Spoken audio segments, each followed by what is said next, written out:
Salut, c'est Trado, content de vous retrouver pour la mise à jour de l'analyse technique du CAC 40. Alors, il ne vous aura pas échappé qu'on a connu quand même une déroute cinglante aujourd'hui avec 3,12% abandonnés.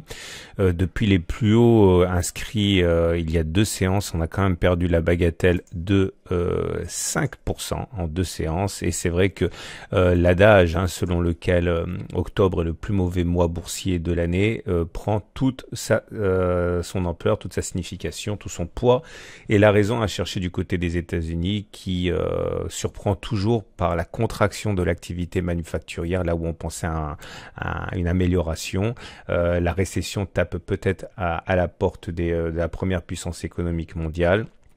Et pour ne rien arranger, les espoirs d'affaiblissement de la guerre commerciale s'amenuisent, avec notamment une nouvelle salve de droits de douane qui est en préparation et qui, Monsieur Trump a annoncé qu'il allait frapper non seulement son grand allié britannique, alors que le Brexit est sur les rails, mais également les autres pays de la zone euro et menace également d'accroître les droits de douane sur les produits chinois. Bon, bref, c'est la déroute. Alors, beaucoup de choses ont changé. Si on prend les choses dans l'ordre, je vous avais expliqué que j'envisageais que l'on irait chercher le bas du trading range ici, aux alentours de 5530. Il est évident que l'objectif a été atteint et même dépassé, puisqu'on est venu également dans la foulée combler le gap des 5507-5486, qui n'a donné absolument aucun fil à retordre au baissier. On est venu également alors là je vais corriger ça maintenant. Le support des 5530 5583 devient même une résistance, puisque c'est la règle du changement de polarité. Et nous avons même, à bien y regarder, été sollicité et cassé un autre élément qui est important, à savoir le support journalier des 5441, 5436, qui était en fait une résistance, qui a changé de polarité, qui est devenu support une fois, mais pas deux. Et c'est là que c'est intéressant justement de regarder ce qui se passe au niveau des CFD, puisque les CFD cotent jusqu'à 22h, alors que le CAC 40 s'arrête à 5h30.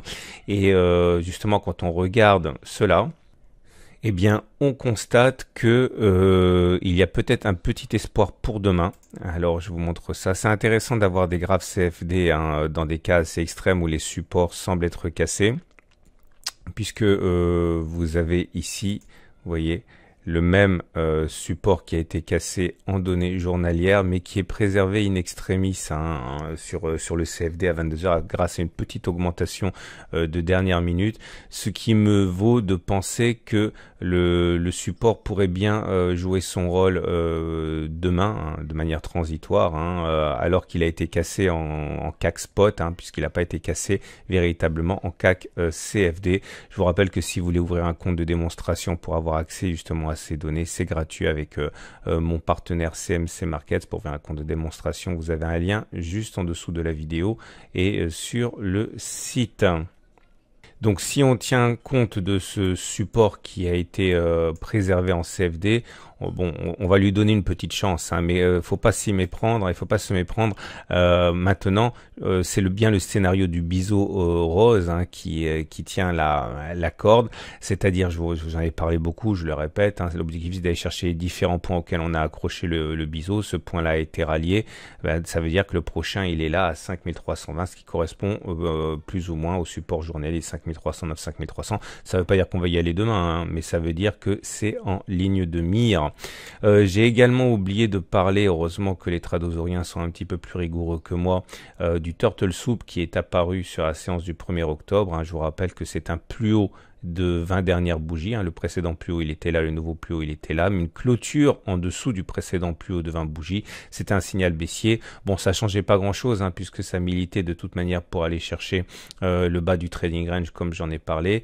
Ça laissait pas augurer par contre que la baisse serait aussi importante, et bon, ça là par contre les fondamentaux doivent bien reprendre le dessus à un moment ou un autre, et c'est vrai que ce qui s'est passé aux États-Unis a vraiment pris de court les investisseurs. J'invite à regarder également en incrustation à la fin de cette vidéo l'analyse hebdomadaire que j'ai publiée et qui vous donne des repères de moyen terme par rapport à ce qui pourrait se passer. Alors maintenant les indicateurs ah oui, les chandeliers japonais, donc j'avais dit il y avait un avalement baissier, on l'avait signalé sur la séance précédente. C'est un signe baissier, c'est un de mes chandeliers préférés, d'ailleurs vous pouvez les retrouver dans la formation, le pack intégral si vous voulez en savoir davantage. La séance du jour est encore pire puisque c'est un magnifique Marubozu baissier, c'est une baisse totale avec une grande bougie, quasiment pas de mèche en haut, pas de mèche du tout en bas. Ça veut dire que les baissiers ont complètement étouffé les haussiers. Donc, on passe aux éléments techniques. Alors, ce qui est intéressant à noter, c'est que la moyenne mobile à 20 jours maintenant, qui a été cassée sur la séance du 1er octobre, décline. C'est-à-dire que la tendance maintenant, elle est baissière en données journalières. On avait également un autre élément à prendre en considération, c'était le bas les M7 M20. Comme vous le voyez, la M7 a croisé la M20 en sens opposé, la M7 descendait, la M20 montait. Ça s'appelle un croisement baissier faible parce que ça veut dire que les deux moyennes mobiles évoluent en sens inverse au moment où le croisement se fait. Et ça veut dire également que statistiquement, dans ce genre de situation, on retourne chercher la M20. Regardez ici, on a eu un croisement haussier faible, M7 M20, on est allé chercher la M20 avant de repartir à la hausse. Je vous montre un autre exemple ici. Là, c'est pas clair. C'est un croisement haussier fort puisque les deux évoluent en même sens, dans le même sens. Là, c'est un croisement haussier fort aussi. Vous voyez, il n'y a pas eu de retour à la M20. Là, c'était un croisement haussier fort, baissier fort aussi. Voilà, ici, vous voyez, croisement baissier faible. Et on a eu un retour à la M20. En fait, c'était le retour à la M20. Bon, bref. En tout cas, si vous voulez en savoir davantage, évidemment, c'est avec les exercices corrigés et les vidéos explicatives dans le pack tout trado que je vous invite à vous procurer si vous voulez en savoir davantage. Plus intéressant encore et peut-être moins connu, les bandes de Bollinger. Comme vous le voyez, on vient d'inscrire un T1, c'est-à-dire une première clôture en dessous de la Bollinger inférieure.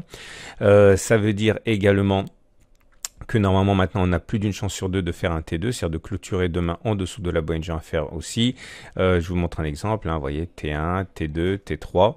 Alors ce qui est intéressant également, et ça va être un petit peu ce que je vais faire en intraday, c'est que je vais attendre que l'on revienne sur la Bollinger inférieure pour essayer de choper une continuation de la baisse si j'ai un signal. C'est ce qui se passe généralement. Vous voyez, on clôture au-dessus de la Bollinger supérieure ici, puis les retours sur la Bollinger supérieure sont l'occasion d'acheter pour les traders intraday. J'essaie de trouver une belle série baissière. Voilà, il y en a une là, un T1, un T2, un T3, et vous voyez, quand on revient sur la Bollinger inférieure, les traders généralement recommencent à entrer à la baisse. Également, bien sûr, évidemment, dans la formation intégrale. Si vous voulez en savoir davantage, les indicateurs techniques, on va passer vite, tout est baissier. Tout est baissier, le RSI en dessous de 50, le momentum est en dessous de 0, le MACD en dessous de son signal, les indicateurs nerveux, MACD 0, stochastique, CCI, tout ça, c'est baissier. Et j'ai oublié de le dire parce que c'est important. Ah oui, le super trend a lâché également, comme vous pouvez le voir. Et il est rare, très très rare, que l'on n'aille pas plus bas que la bougie de cassure du super trend. Clairement, on devrait aller plus bas. Pas forcément demain, j'insiste, mais au moins marginalement. Vous voyez, on casse le super trend à la hausse ici, on va plus haut. On casse le super trend à la baisse ici, on va plus bas. On casse le super trend à la hausse ici, on va plus haut. Il peut y avoir un petit reflux avant. Donc bon, voilà, c'est mal parti quand même pour le court terme. On va terminer comme il se doit avec l'Ishimoku.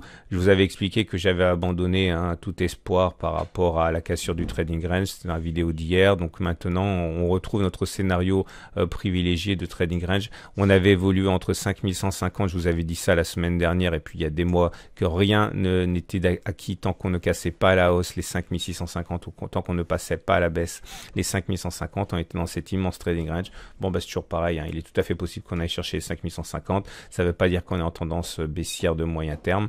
Ça veut dire simplement qu'on est en train de naviguer, et la platitude du nuage montre bien qu'il n'y a pas de tendance de moyen terme. Je pense qu'on a été assez complet pour avoir une idée. Je vous invite une fois de plus à regarder la vidéo par incrustation dans la fin de cette vidéo de moyen terme pour les repères, et également, je le répète, si vous avez envie d'avoir accès à ces données en CFD gratuitement, vous avez un lien sur mon site, voilà, également dessous de la vidéo. Bonne journée et à demain pour la mise à jour.